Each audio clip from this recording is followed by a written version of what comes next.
Mr. Carson's intentions revealed. O Mary, canst thou wreck his peace, wha for thy sake would gladly die? Or canst thou break that heart of his, what's only fought his loving thee? Burns. I can like of the wealth, I must confess, yet more I prize the man, though moneyless. I am not of their humour, yet that can, for title or estate, affect a man. Or of myself one body deign to make, with him I loathe, for his possession's sake. Withers, Fidelia. Barton returned home after his encounter with Esther, uneasy and dissatisfied. He had said no more than he had been planning to say for years, in case she was ever thrown in his way, in the character in which he felt certain he should meet her. He believed she deserved it all, and yet he now wished he had not said it. Her look, as she asked for mercy, haunted him through his broken and disordered sleep. Her form, as he last saw her, lying prostrate in helplessness, would not be banished from his dreams. He sat up in bed to try and dispel the vision. Now, too late, his conscience smote him for his harshness. It would have been all very well, he thought, to have said what he did, if he had added some kind words at last. He wondered if his dead wife was conscious of that night's occurrence, and he hoped not, for with her love for Esther he believed it would embitter heaven to have seen her so degraded and repulsed. For he now recalled her humility, her tacit acknowledgment of her lost character, and he began to marvel if there was power in the religion he had often heard of to turn her from her ways. He felt that no earthly power that he knew of could do it, but there glimmered on his darkness the idea that religion might save her. Still, where to find her again? In the wilderness of a large town, where to meet with an individual of so little value or note to any? And evening after evening he paced those streets in which he had heard her footsteps following him, peering under every fantastic, discreditable bonnet, in the hopes of once more meeting Esther, and addressing her in a far different manner from what he had done before. But he returned night after night, disappointed in his search, and at last gave it up in despair, and tried to recall his angry feelings towards her, in order to find relief from his present self-reproach. He often looked at Mary, and wished she were not so like her aunt, for the very bodily likeness seemed to suggest the possibility of a similar likeness in their fate. And then this idea enraged his irritable mind, and he became suspicious and anxious about Mary's conduct. Now hitherto she had been so remarkably free from all control, and almost from all inquiry concerning her actions, that she did not brook this change in her father's behaviour very well. Just when she was yielding more than ever to Mr. Carson's desire of frequent meetings, it was hard to be so questioned concerning her hours of leaving off work, whether she had come straight home, etc. She could not tell lies, though she could conceal much if she were not questioned. So she took refuge in obstinate silence, alleging as a reason for it her indignation at being so cross-examined. This did not add to the good feeling between father and daughter, and yet they dearly loved each other, and in the minds of each, one principal reason for maintaining such behaviour as displeased the other was the believing that this conduct would ensure that person's happiness. Her father now began to wish Mary were married. Then this terrible superstitious fear suggested by her likeness to Esther would be done away with. He felt that he could not resume the reins he had once slackened, but with a husband it would be different. If Jem Wilson would but marry her, with his character for steadiness and talent! But he was afraid Mary had slighted him, he came so seldom now to the house. He would ask her, "Mary, what's come over thee and Jem Wilson? You were great friends at one time." "Oh, folks say he's going to be married to Molly Gibson, and of course courting takes up a deal of time," answered Mary, as indifferently as she could. "Thou's played thy cards badly then," replied her father, in a surly tone. "At one time he were desperate fond o' thee, or I'm much mistaken. Much fonder o' thee than thou deservedst." "That's as people think," said Mary, pertly, for she remembered that the very morning before she had met Mr. Carson, who had sighed and swore and protested all manner of tender vows that she was the loveliest, sweetest, best, etc.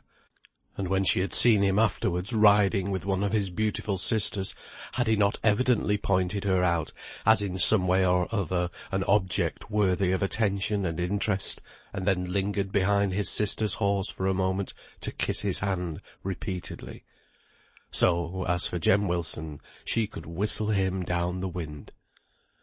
But her father was not in the mood to put up with pertness, and he upbraided her with the loss of Jem Wilson till she had to bite her lips till the blood came, in order to keep down the angry words that would rise in her heart.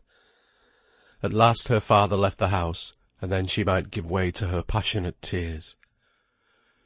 It so happened that Jem, after much anxious thought, had determined that day to put his fate to the touch, to win or lose it all. He was in a condition to maintain a wife in comfort. It was true his mother and aunt must form part of the household, but such is not an uncommon case among the poor, and if there were the advantage of previous friendship between the parties, it was not, he thought, an obstacle to matrimony.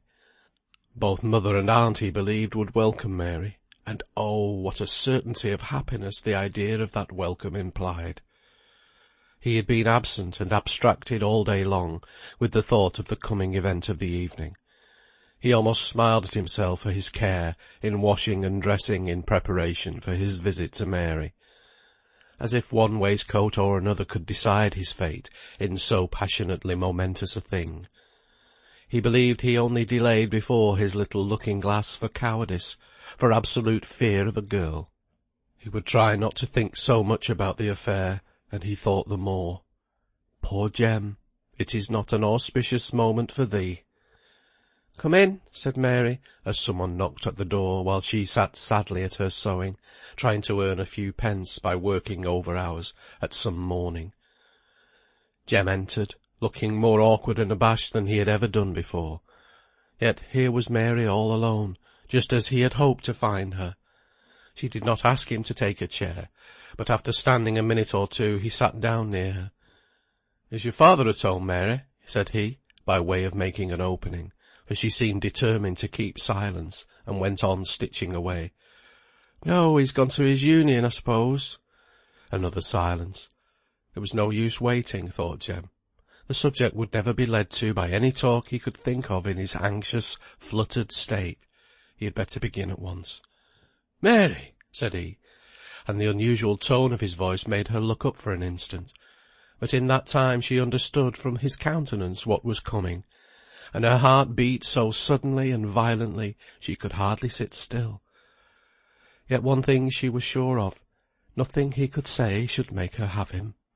She would show them all who would be glad to have her. She was not yet calm after her father's irritating speeches.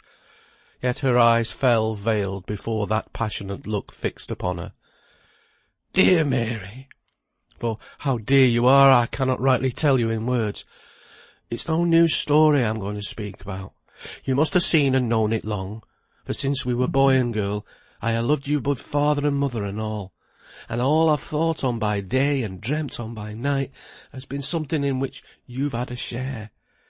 I'd no way of keeping you for long, and I scorned to try and tie you down, and I lived in terror lest someone else should take you to himself. But now, Mary, I'm foreman in th' works, and, dear Mary, listen," as she, in her unbearable agitation, stood up and turned away from him. He rose too, and came nearer, trying to take hold of her hand, but this she would not allow. She was bracing herself up to refuse him, for once and for all.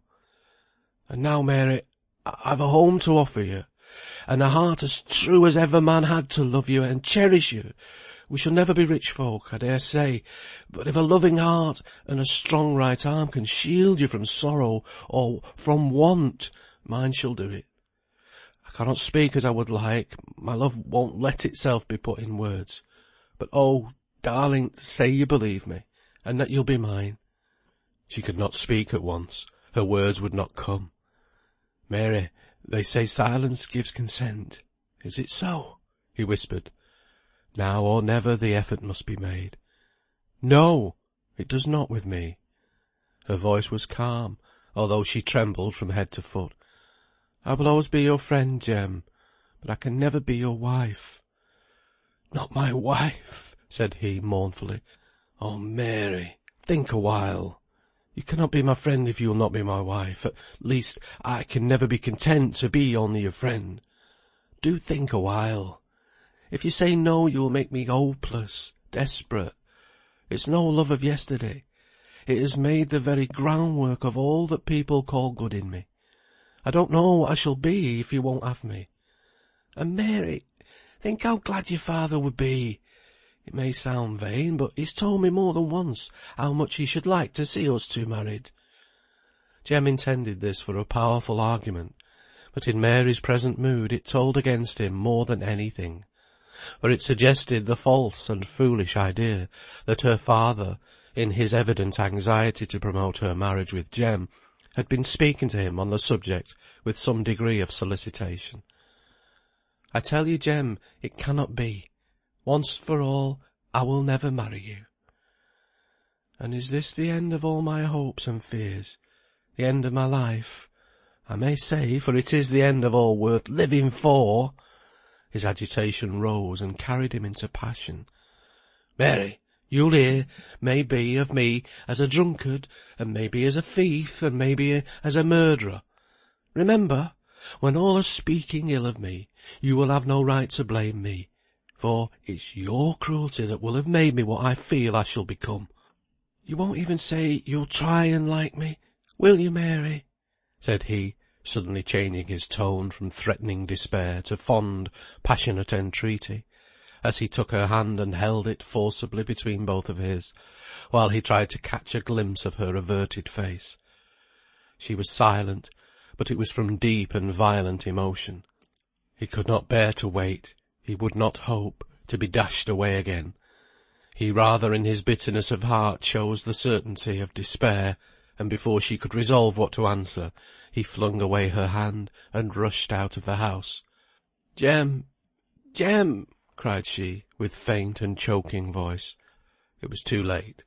He left street after street behind him with his almost winged speed, as he sought the fields where he might give way unobserved to all the deep despair he felt. It was scarcely 10 minutes since he had entered the house, and found Mary at comparative peace, and now she lay half across the dresser, her head hidden in her hands, and every part of her body shaking with the violence of her sobs. She could not have told at first, if you had asked her and she could have commanded a voice enough to answer, why she was in such agonised grief. It was too sudden for her to analyse, or think upon it. She only felt that by her own doing her life would be hereafter dreary and blank. By and by her sorrow exhausted her body by its power, and she seemed to have no strength left for crying. She sat down, and now thoughts crowded on her mind. One little hour ago, and all was still unsaid, and she had her fate in her own power. And yet, how long ago had she determined to say pretty much what she did, if the occasion ever offered? It was as if two people were arguing the matter, that mournful, desponding communion between her former self and her present self. Herself a day, an hour ago, and herself now. For we have every one of us felt how a very few minutes of the months and years called life will sometimes suffice to place all time past and future in an entirely new light, will make us see the vanity or the criminality of the bygone, and so change the aspect of the coming time, that we look with loathing on the very thing we have most desired. A few moments may change our character for life, by giving a totally different direction to our aims and energies. To return to Mary. Her plan had been, as we well know, to marry Mr. Carson, and the occurrence an hour ago was only a preliminary step. True, but it had unveiled her heart to her. It had convinced her she loved Jem above all persons or things. But Jem was a poor mechanic, with a mother and aunt to keep, a mother, too, who had shown her pretty clearly she did not desire her for a daughter-in-law, while Mr. Carson was rich, and prosperous, and gay, and, she believed, would place her in all circumstances of ease and luxury, where want could never come. What were these hollow vanities to her now? She had discovered the passionate secret of her soul. She felt as if she almost hated Mr. Carson, who had decoyed her with his baubles. She now saw how vain, how nothing to her would be all gaieties and pomps, all joys and pleasures, unless she might share them with Jem. Yes, with him she harshly rejected so short a time ago. If he were poor, she loved him all the better. If his mother did think her unworthy of him, what was it but the truth, as she now owned with bitter penitence? She had hitherto been walking in grope-light towards a precipice, but in the clear revelation of that past hour, she saw her danger, and turned away resolutely and for ever. That was some comfort. I mean her clear perception of what she ought not to do, of what no luring temptation should ever again induce her to hearken to. How she could best undo the wrong she had done to Jem and herself by refusing his love was another anxious question. She wearied herself with proposing plans and rejecting them. She was roused to a consciousness of time by hearing the neighbouring church clock strike 12.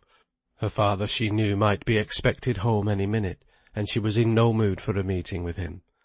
So she hastily gathered up her work, and went to her own little bedroom, leaving him to let himself in.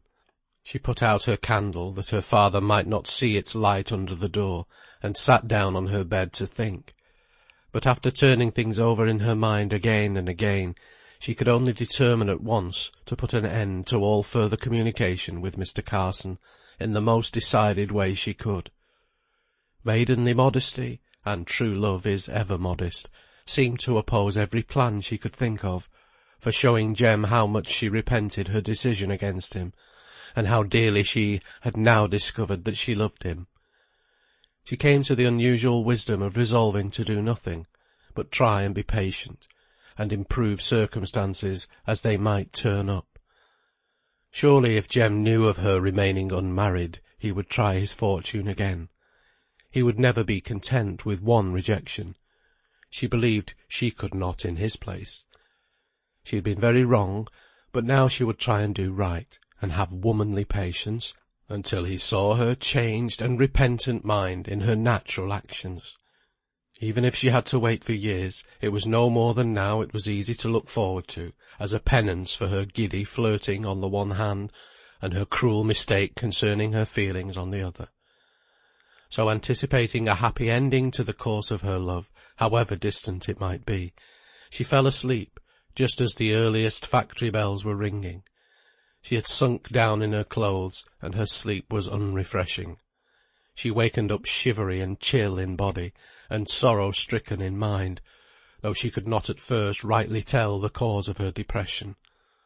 She recalled the events of the night before, and still resolved to adhere to those determinations she had then formed. But patience seemed a far more difficult virtue this morning. She hastened downstairs, and in her earnest, sad desire to do right, now took much pains to secure a comfortable, though scanty breakfast for her father, and when he dawdled into the room, in an evidently irritable temper, she bore all with the gentleness of penitence, till at last her mild answers turned away wrath.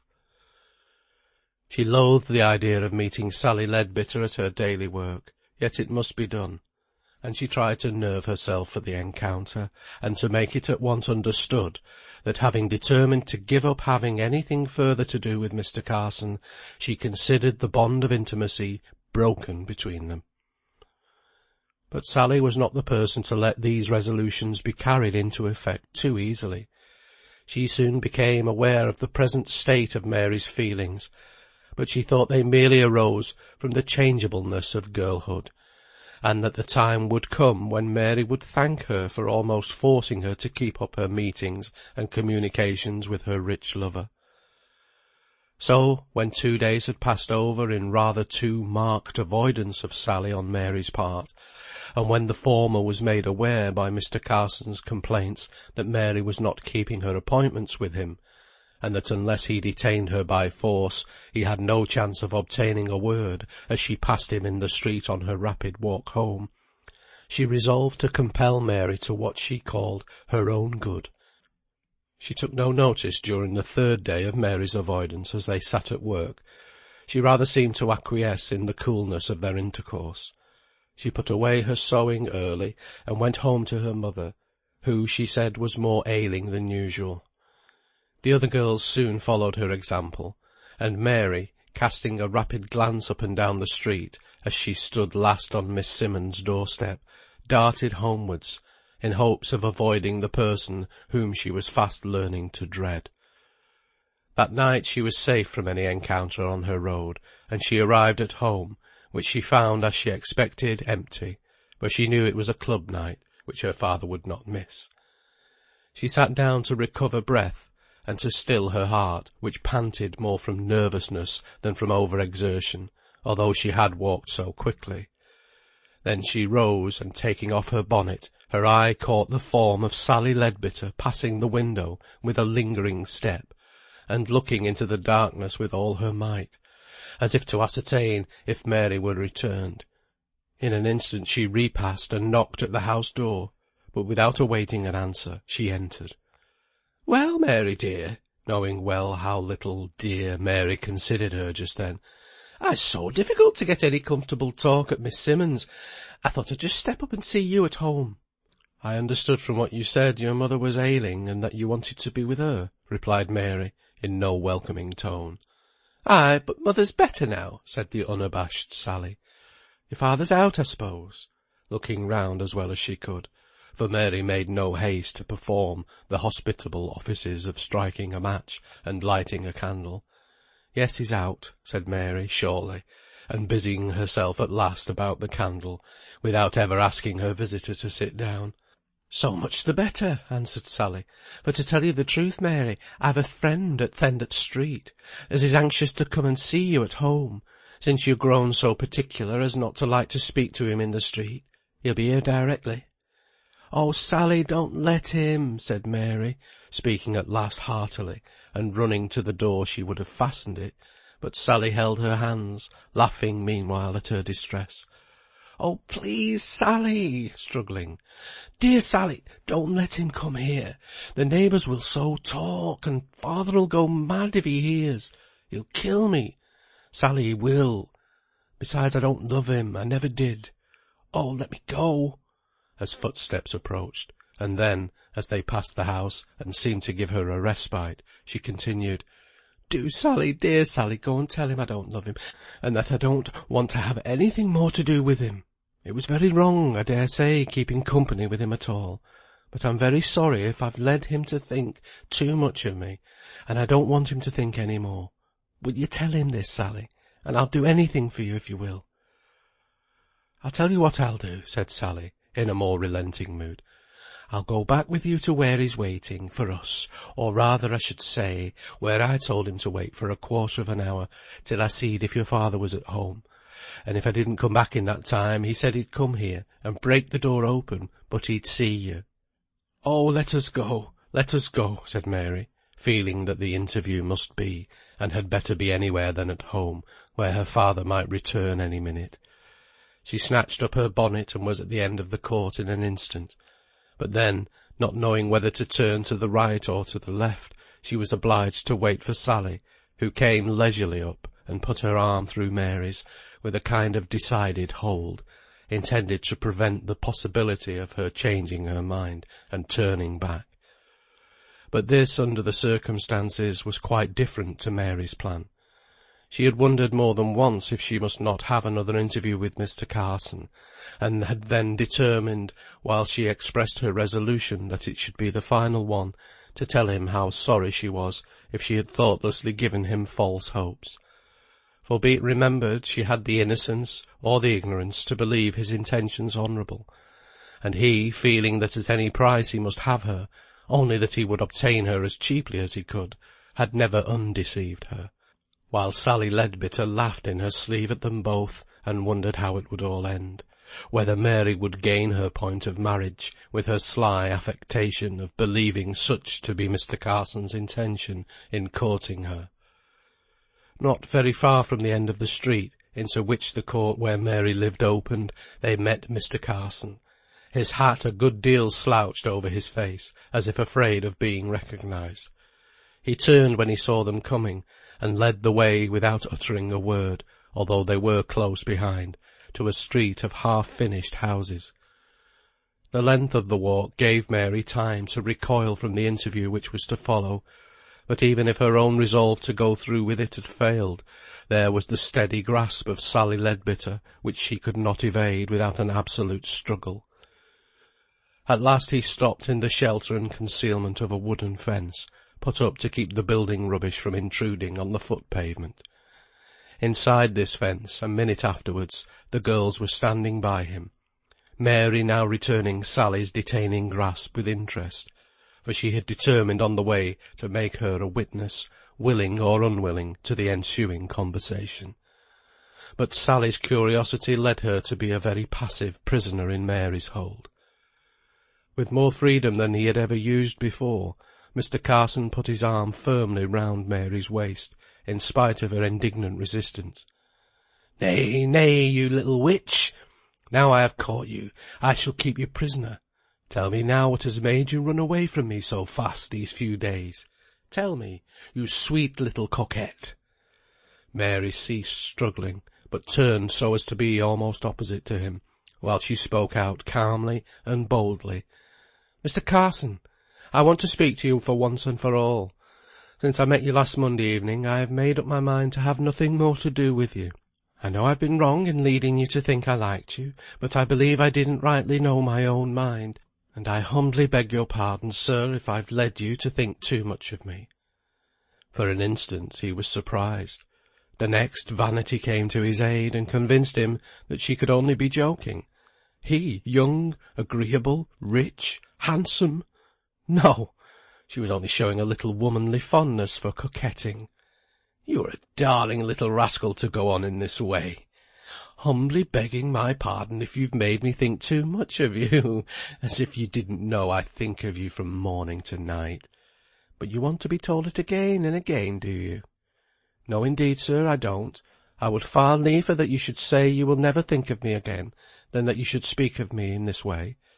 For indeed, sir, I never was more in earnest than I am, when I say to-night is the last night I will ever speak to you." "Last night, you sweet little equivocator, but not last day. Ha, Mary! I've caught you, have I?" As she, puzzled by his perseverance in thinking her joking, hesitated in what form she could now put her meaning. "I mean, sir," she said sharply, "that I will never speak to you again at any time after to-night." "And what's made this change, Mary?" said he, seriously enough now. "Have I done anything to offend you?" added he earnestly. "No, sir," she answered, gently but firmly. "I cannot tell you exactly why I've changed my mind, but I shall not alter it again, and as I said before, I beg your pardon if I've done wrong by you.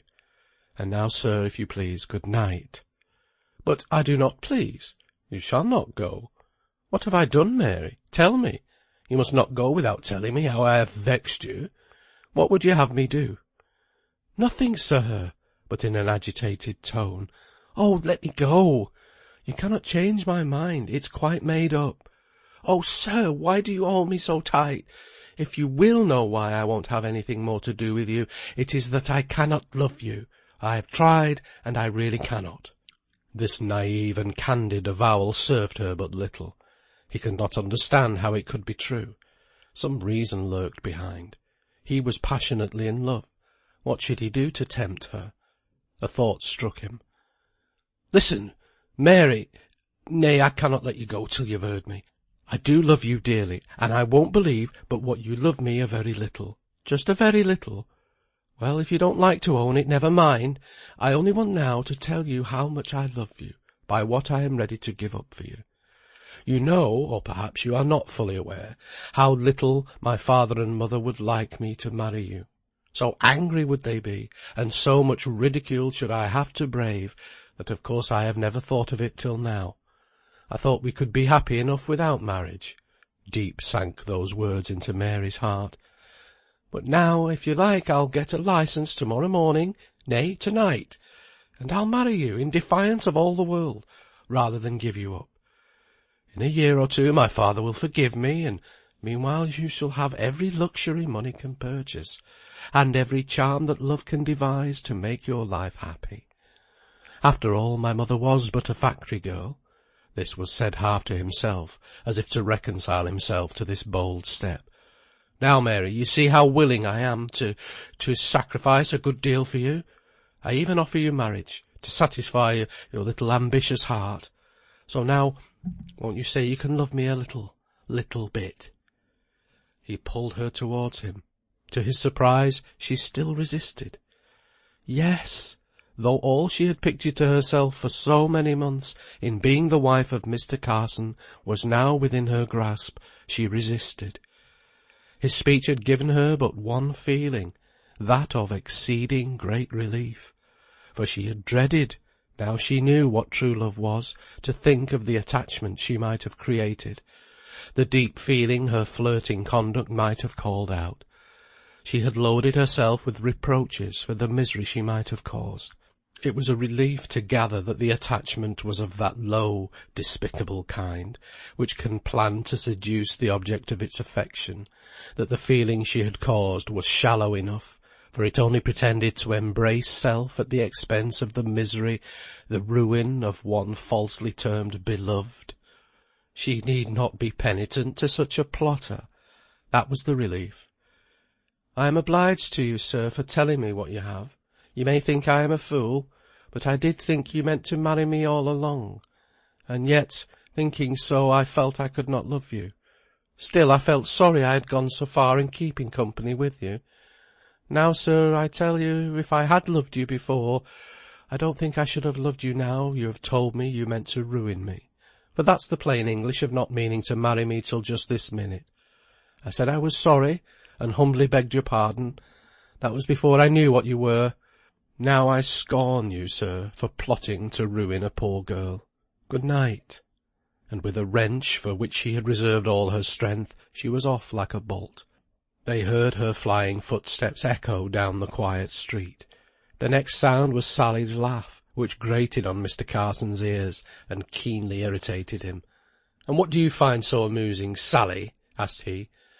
"Oh, sir, I beg your pardon. I humbly beg your pardon, as Mary says, but I can't help laughing to think how she's outwitted us." She was going to have said, "outwitted you," but changed the pronoun. "Why, Sally, had you any idea she was going to fly out in this style?" "No, I hadn't, to be sure. But if you did think of marrying her, why, if I may be so bold to ask, did you go and tell her you had no thought of doing otherwise by her? That was what put her up at last." "Why, I had repeatedly before led her to infer that marriage was not my object. I never dreamed she could have been so foolish as to have mistaken me, little provoking romancer though she be. So I naturally wished her to know what a sacrifice of prejudice, of myself, in short, I was willing to make for her sake. Yet I don't think she was aware of it after all. I believe I might have any lady in Manchester if I liked, and yet I was willing and ready to marry a poor dressmaker. Don't you understand me now? And don't you see what a sacrifice I was making to humour her, and all to no avail?" Sally was silent, so he went on. "My father would have forgiven any temporary connection, far sooner than my marrying one so far beneath me in rank." "I thought you said, sir, your mother was a factory girl," reminded Sally, rather maliciously. Yes, but then my father was in much such a station, at any rate. There was not the disparity there is between Mary and me." Another pause. "Then you mean to give her up, sir? She made no bones of saying she gave you up." "No, I do not mean to give her up, whatever you and she may please to think. I am more in love with her than ever, even for this charming, capricious ebullition of hers. She'll come round, you may depend upon it. Women always do. They always have second thoughts, and find out that they are best in casting off a lover. Mind, I don't say I shall offer her the same terms again. With a few more words of no importance, the allies parted. End of Chapter 11. Read by Tony Foster.